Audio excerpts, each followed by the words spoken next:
আপনারা তো অনেক কিছুই বের করে ফেলেন, তাও তো আপনারা পারেন চেষ্টা করলে।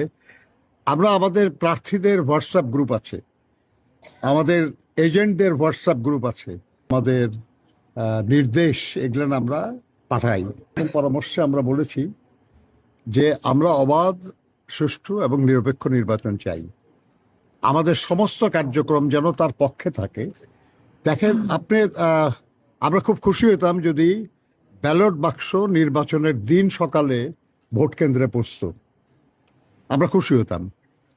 কিন্তু আমাদের এই দেশে বহু নির্বাচনী এলাকা আছে যেখানে যিনি সহকারী রিটার্নিং অফিসার, যার মাধ্যমে এটা বিলি হয় আর কি, সেখান থেকে কিংবা আপনার থানা হেডকোয়ার্টার, সেখান থেকে নির্বাচন কেন্দ্রগুলি অনেক কেন্দ্রে অনেক দূরে।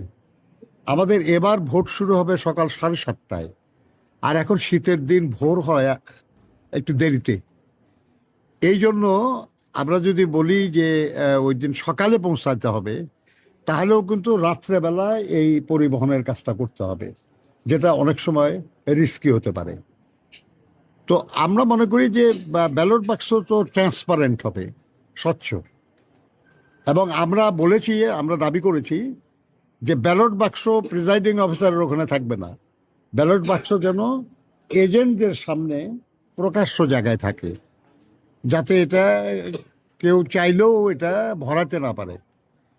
2 নম্বর হলো, আপনারা জানেন যে প্রত্যেক ব্যালট বাক্সের একটা ইউনিক লকিং সিস্টেম আছে।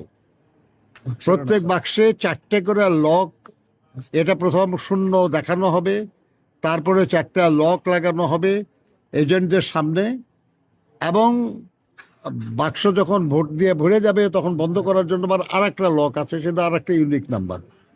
এবং খোলার সময় এগুলোর এক একটা করে তালা, এক একটা করে লক, এগুলো এজেন্টদের সামনে খোলা নিয়ম। কাজে অন্য কেউ আর একটা বাক্সের মধ্যে ঢোকানো কিংবা সেটা ভরানোর সুযোগ কম, যদি না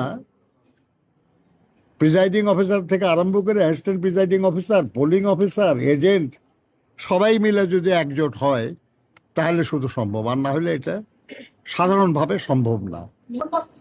তাদের সব প্রস্তুতি তো আমাদের জানা থাকার কথা না ভাই।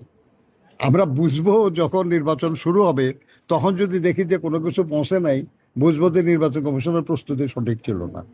কিন্তু এখন পর্যন্ত যা শুনি তাতে মনে হয় তো প্রস্তুতি ঠিক আছে।